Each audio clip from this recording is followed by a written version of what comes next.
இந்திய அரசியலமைப்பிலிருந்து மிக முக்கியமான கேள்வி மற்றும் பதில்கள் பார்க்கலாம். ஃப்ரெண்ட்ஸ், நீங்கள் இன்னும் சேனலை சப்ஸ்கிரைப் பண்ணலை அப்படின்னா சப்ஸ்கிரைப் பண்ணிக்கோங்க. கூடவே பக்கத்தில் இருக்க பெல் ஐக்கானையும் கிளிக் பண்ணிக்கோங்க. முதல் கேள்வி, மாநில அரசின் உயர்ந்த நீதி அமைப்பு எது? மாநில அரசினுடைய உயர்ந்த நீதி அமைப்பு உயர் நீதிமன்றம். இரண்டாவது கேள்வி, பெரும்பான்மை கட்சியின் தலைவர் எவ்வாறு அழைக்கப்படுகிறார்? ஆன்சர், முதலமைச்சர். பெரும்பான்மை கட்சியின் தலைவர் முதலமைச்சர். மூன்றாவது கேள்வி, மாநில அரசின் 3 முக்கிய நிர்வாக பிரிவுகள் எது? இது புக் பேக் கொஷின். இந்த கொஷின் அப்படியே எக்ஸாமில் கேட்டிருக்காங்க. ஆன்சர் ஆப்ஷன் டி, சட்டமன்றம், நிர்வாகத்துறை, நீதித்துறை. மாநில அரசின் 3 முக்கிய நிர்வாக பிரிவுகளில் தவறானது எதுன்னு கேட்பாங்க. நிதித்துறைக்கு பதிலாக நீதித்துறை கொடுத்துருவாங்க. ஸோ நோட் பண்ணிக்கோங்க. நான்காவது கேள்வி, கூற்று 1, ஆளுநரால் உயர் நீதிமன்ற தலைமை நீதிபதி நியமிக்கப்படுகிறார். கூற்று 2, உயர் நீதிமன்ற நீதிபதியின் ஓய்வு பெறும் வயது 62. சரியான பதில் கூற்று 2 மட்டுமே சரியானது. கூற்று 2 அடிக்கடி தேர்வில் கேட்கப்படக்கூடியது. உயர் நீதிமன்ற தலைமை நீதிபதியை நியமனம் செய்பவர் யார்? குடியரசுத் தலைவர். ஐந்தாவது கேள்வி, முதலமைச்சராக விரும்பினால் எத்தனை வயது நிறைவடைந்து இருக்க வேண்டும்? ஆன்சர், 25 வயது. ஒருவர் முதலமைச்சராக விரும்பினால் அவர் 25 வயது பூர்த்தி செய்திருக்க வேண்டும். அடுத்த ஆறாவது கேள்வி, கூற்று 1, விலங்குகளின் சின்னங்களை வழங்குவதை தேர்தல் ஆணையம் நிறுத்தியுள்ளது. கூற்று 2, விதிவிலக்காக யானை மற்றும் சிங்கம் ஆகிய சின்னங்கள் மட்டுமே வழங்கப்படுகின்றன. மிக முக்கியமான ஒரு கேள்வி. ஆன்சர், கூற்று 2மே சரியானது. கீழ்கண்டவற்றுள் தவறானது எதுன்னு கொடுத்துட்டு இந்த 2 ஆப்ஷனும் இருக்கும். ஸோ நோட் பண்ணிக்கோங்க. ஏழாவது கேள்வி, சுவிட்சர்லாந்து நாட்டில் முதலாக எந்த ஆண்டு பெண்களுக்கு வாக்குரிமை வழங்கப்பட்டது? பொறுத்துகளை கேட்டிருக்காங்க. ஆன்சர், 1971ஆம் ஆண்டு. சுவிட்சர்லாந்து நாட்டில் பெண்களுக்கு வாக்குரிமை முதலாக வழங்கப்பட்டது எப்போது? 1971. எட்டாவது கேள்வி, எந்த ஆண்டில் நடைபெற்ற முதல் பொது தேர்தலிலேயே இந்தியாவில் பெண்களுக்கு வாக்குரிமை அளிக்கப்பட்டது? ஆன்சர், 1952ஆம் ஆண்டு. ஸோ முதல் பொது தேர்தல் எப்போது நடைபெற்றது? சுதந்திரத்திற்கு பின் 1952. அப்போது தான் பெண்களுக்கு வாக்குரிமை முதலாக வழங்கப்பட்டது. ஒன்பதாவது கேள்வி, அரசியல் சமத்துவம் என்பது? ஆன்சர், இவை அனைத்தும்: வாக்களிக்கும் உரிமை, பொது அலுவலகத்தில் பங்கு கொள்ளும் உரிமை, அரசை விமர்சனம் செய்யும் உரிமை. இது எல்லாமே அரசியல் சமத்துவம் ஆகும். 10வது கேள்வி, கூற்று 1, சட்டப்பிரிவு 14 சட்டத்தின் முன் அனைவரும் சமம் என்று கூறுகிறது. கூற்று 2, சட்டப்பிரிவு 16 பொது வேலை வாய்ப்புகளில் அனைவருக்கும் சம வாய்ப்பு. இதற்கான சரியான விடை கூற்று 2மே சரியானது. இது தேர்வில் அடிக்கடி கேட்கப்பட்டது. 11வது கேள்வி, மக்களாட்சியின் தூண்கள் என்பது?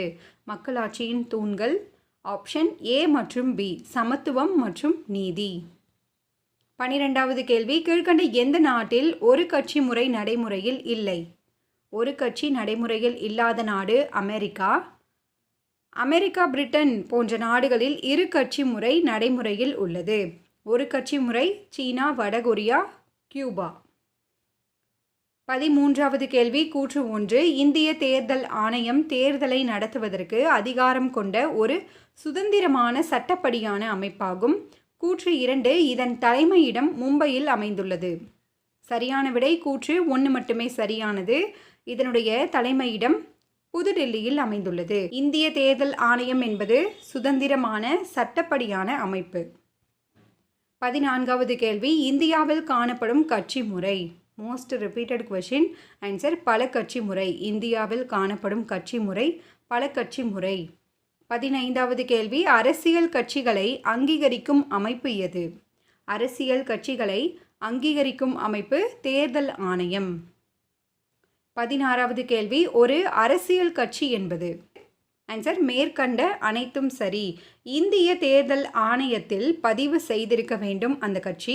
குறைந்தபட்சம் 100 உறுப்பினர்கள் அக்கட்சியின் வாக்காளர் அடையாள அட்டையை கொண்டிருத்தல் வேண்டும்.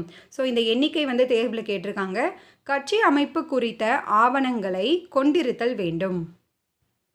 அடுத்து, திட்டக்குழு கலைக்கப்பட்டு நிதி ஆயோக் எந்த ஆண்டு உருவாக்கப்பட்டது? இது எல்லாமே ப்ரீவியஸ் இயர் கொஷின் பேப்பரில் கேட்ட கேள்விகள். ஆன்சர் ஆப்ஷன் சி 2015ஆம் ஆண்டு ஜனவரி 1.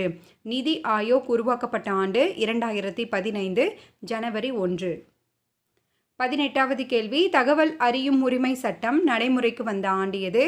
பொறுத்துகளை அடிக்கடி கேட்டிருக்காங்க. ஆன்சர் 2005 அக்டோபர் 12ஆம் நாள்.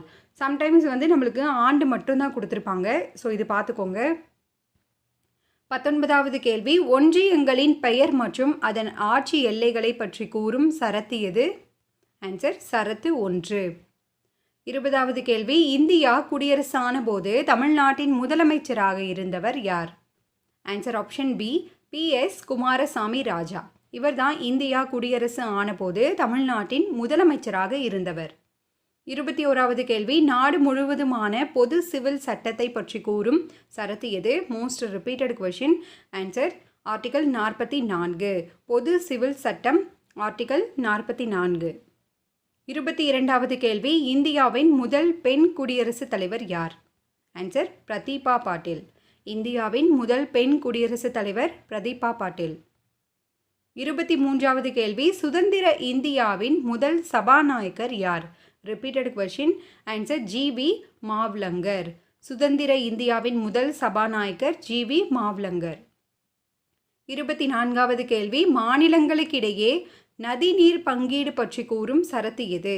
மாநிலங்களுக்கிடையே நதிநீர் பங்கீடு பற்றி கூறும் சரத்து 262. ஸோ இப்போது நதிநீர் பிரச்சனை போயிட்டுருக்கு. அதனால் தேர்வில் இந்த கேள்வி எதிர்பார்க்கலாம். ப்ரீவியஸ் இயர் கொஷின் பேப்பர்லேயும் இந்த கேள்வி இருக்குது. நோட் பண்ணிக்கோங்க ஃப்ரெண்ட்ஸ்.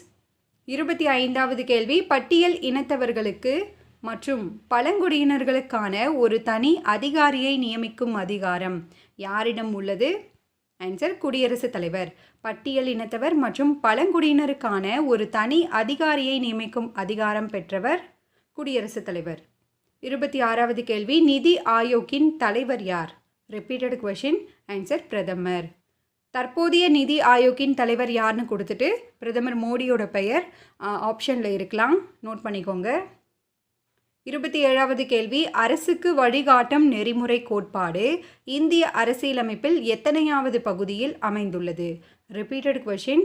ஆன்சர் பகுதி 4. அரசுக்கு வழிகாட்டும் நெறிமுறை கோட்பாடு பகுதி 4. பகுதி 3 அடிப்படை உரிமை. பகுதி 6 மாநில அரசு. பகுதி 5 மத்திய அரசு. 28வது கேள்வி கூட்டாட்சி அரசாங்க முறையானது எந்த நாட்டிலிருந்து எடுக்கப்பட்டது? Repeated question. Answer Canada. 29வது கேள்வி துணை குடியரசுத் தலைவர் பதவிக்கான தகுதிகளில் தவறானது எது? ஆன்சர் ஆப்ஷன் பி 30 வயது பூர்த்தி அடைந்தவராக இருத்தல் வேண்டும். இதுதான் தவறானது. அவர் பார்த்தீங்கன்னா ஃபஸ்ட்டு இந்திய குடிமகனாக இருத்தல் வேண்டும்.